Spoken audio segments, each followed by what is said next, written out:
The Regime, featuring Kate Winslet as the paranoid chancellor of a made-up Central European nation, is hailed as darkly comedic by HBO. In addition to presenting some of the show's most bizarre moments, such as the chancellor reprimanding her cabinet from an ice-filled tub, the premiere featured Winslet's Elena Vernon performing an awkward rendition of Chicago's "If You Leave Me Now" to American diplomats during an estate dinner. Although it would be incorrect to label the 6-episode series, which premiered on March 3, as darkly hilarious, it is not a comedy at all. While Tracy, the show's creator, paints The Regime as a bleak superficial exploration of the dangers of authoritarianism and the sobering reality of America's role in the tyranny of people all over the world, it is not very humorous, instructive, or smart. Weakness is a trait shared by all autocratic strongmen, or, in the case of Kate Winslet's Elena Vernon in The Regime, autocratic strong women. Their primary response to a crisis or even a little affront is violence and oppression, which is enforced by the military and backed up by media propagandists and bureaucrats. They are generally arrogant, impressionable, insecure, and frequently crazy. They use nationalism to market themselves, manipulate elections to appear free and fair, keep power by deception, and live in a wealthy paranoid bubble within the palace. Elena, the head of a hypothetical Central European nation resembling the Grand Budapest Hotel and Stalin's death, reacts harshly to a family crisis, revealing the weak side of the powerful lady. Elena's first instinct is to employ Corporal Herbert Zubak, one of the murderous soldiers, to follow her around. Because the economy is in freefall and the army's shooting down of 12 protesters at a cobalt mine has harmed the country's already bad human rights reputation, Zubak's chores would be unknown to him even if he hadn't been heavily sedated at their first encounter. But Elena's gesture says more than anything else. She tells Zubak that the demonstrators were acting like animals, and the military just responded. In just one episode, Elena and Zubak's relationship shifts radically, indicating that Elena's hold on her tin pot kingdom is loosening, and Zubak is astute in knowing when and how to capitalize on it. Will Tracy, the author of this caustic, bizarre, and politically savvy humor, was previously the editor-in-chief of The Onion. He wrote about Succession and co-wrote The Menu, a comedy about a 3-star kitchen that operates as its own brutal authoritarian government, with Seth Rice, another Onion alumni. Tracy is an Armando Iannucci school comedy writer who specializes in the absurdities of the ultra-rich, whose overpowering venality and incompetence may be both entertaining and harmful. The Regime is a global historical parody.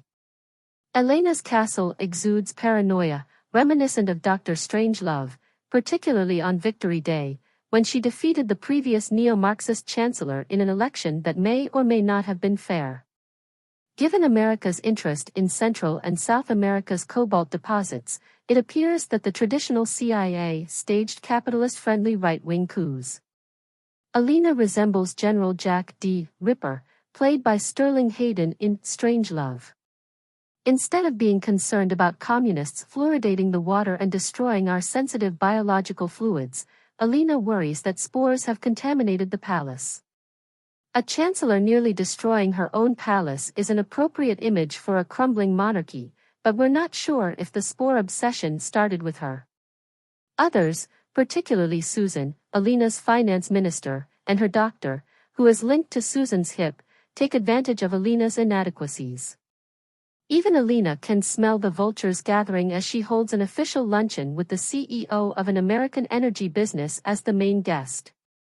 The mine's destruction has created a chance for the CEO to acquire a majority ownership in Susan's cobalt company, which she has been campaigning for. Americans are fully capable of ignoring human rights breaches in the economic sphere. However, in cold hard negotiations, this increases their bargaining power.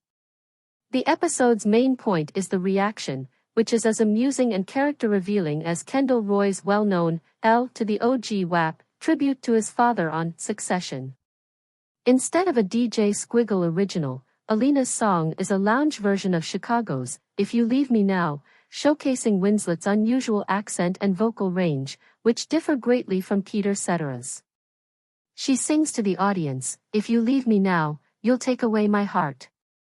I'll be heartbroken. It's one of those uncommon circumstances in where someone is too stubborn to change their decision, similar to the Kendall WAP. It's also a symptom that her arrogance is taking precedent over her sound judgment. Zubak appears to be reacting violently to the chaos as it unfolds, leading up to his dramatic takeover of power. He is told that his responsibilities include following Elena around, measuring humidity with a hydrometer, and preventing anyone from touching her. Elena, on the other hand, discreetly pulls him away and slaps him in the face for embarrassing her in front of the international tourists at the reception. She warns him, next time, turn the gun on yourself, alluding to the tragedy. His exile from her orbit turns out to be temporary. When he beats a large invader to within an inch of his life in her bedroom, Elena wishes Zubak was with her. She, and perhaps we, are surprised to learn that Zubak has been watching. He can finally tell her the truth about her spore disease and the debate surrounding the cobalt mines. He went on to say, "You told me to crush them and anyone who makes you weak, and now they're making fun of us because you dance at the circus with foreign currency like a sick bear." All of this is like music to Elena's ears, strengthening her resolve to deal with the Americans and giving her the fortitude to expel Susan and her doctor from the palace for their malicious schemes. It may also elevate this insane, murderous soldier to the position of absolute control in the country. The strong lady stays frail as Andrea Riseborough plays Elena's chief minister, who departs to insult the ordinary workers who are repairing and refurbishing the castle. We'll have to wait and see how big of an impact she makes. "Don't go soiling this, I've cared for it my entire life," she says as she guides Zubak into his chamber. Despite her blind spots, Elena is aware enough of her surroundings to laugh at Susan's notion that the people desire advancement. "You can hear them grunting from your country house," she declares. Ghulam, Elena's beleaguered husband, has a colorful history. He is first seen referring to the mine slaughter as a bit spicy.